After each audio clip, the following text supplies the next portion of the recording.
Hello, hello.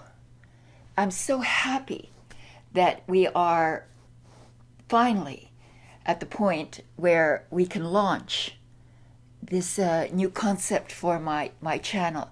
I had at least, I think it was September when I decided to change my channel in its theme and its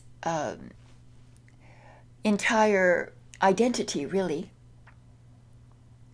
But it took me this long to figure out exactly how I was going to structure this new direction that I wanted to take it into.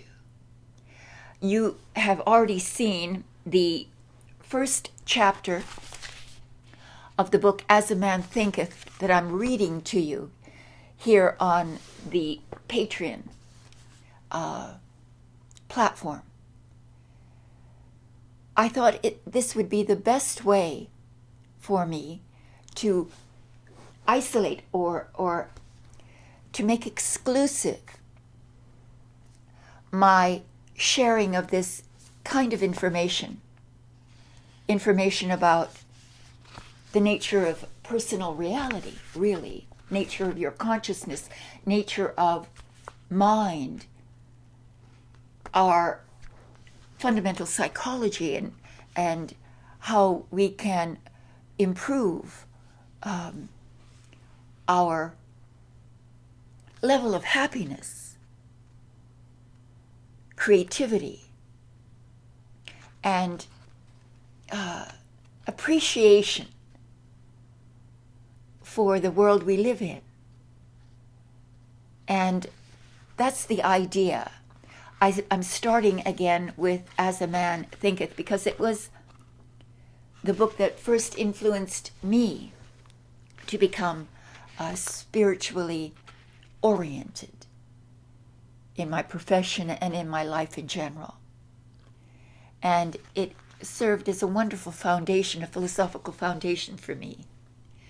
So I thought, as you might already understand if you're coming from the live shows that I'm doing, those live shows will be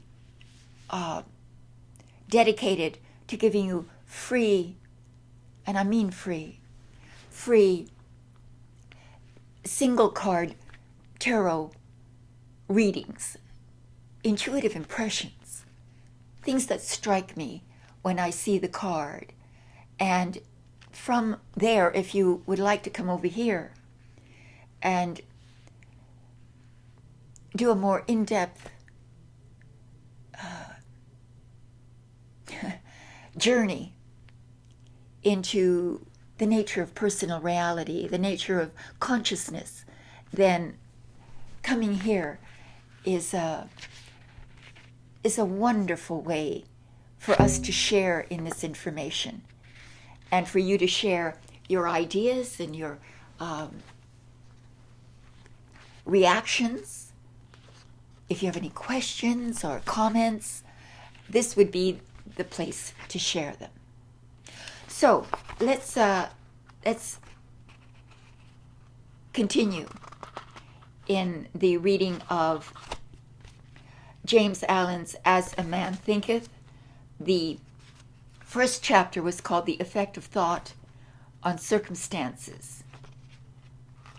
And the second chapter is called The Effect of Thought on Health and Body. This is something that, of course, had a particularly strong influence on me as I read this when I think I was 16 years old. And it changed my way of thinking about health and even longevity, how long I was going to live and what I was going to do as a young person to help me preserve that. So let's begin. The effect of thought on health and the body. The body is the servant of the mind. It obeys the operation of the mind, whether they be deliberately chosen or automatically expressed. At the bidding of unlawful thoughts, the body sinks rapidly into disease and decay. At the command of glad and beautiful thoughts, it becomes clothed with youthfulness and beauty. Disease and health, like circumstances, are rooted in thought. Sickly thoughts will express themselves through a sickly body. Thoughts of fear have been known to kill a man as speedily as a bullet, and they are continually killing thousands of people just as surely, though less rapidly. The people who live in fear of disease are the people who get it. Anxiety quickly demoralizes the whole body and lays it open to the entrance of disease, while impure thought, even if not physically indulged, will soon shatter the nervous system. Strong, pure, and happy thoughts build up the body in vigor and grace. The body is a delicate and plastic instrument which responds readily to the thoughts by which it is impressed. The habits of thought will produce their own effects, good or bad, upon it. Men will continue to have impure and poisoned blood so long as they propagate unclean thoughts. Out of a clean heart comes a clean life and a clean body.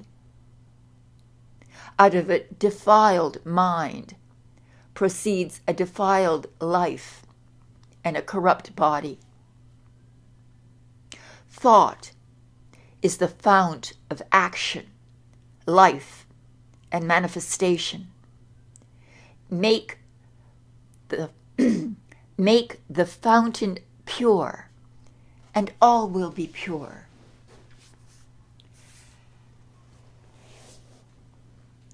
Men will continue to have impure, poisoned blood so long as they propagate unclean thoughts, he says.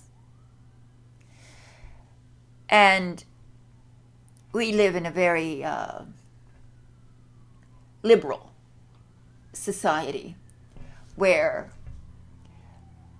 it's not only not discouraged to have unclean thoughts, but it's encouraged to have unclean thoughts. In a way to make oneself more hip, more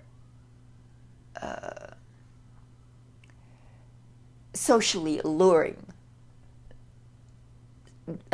to the opposite sex sometimes. And so we are encouraged to be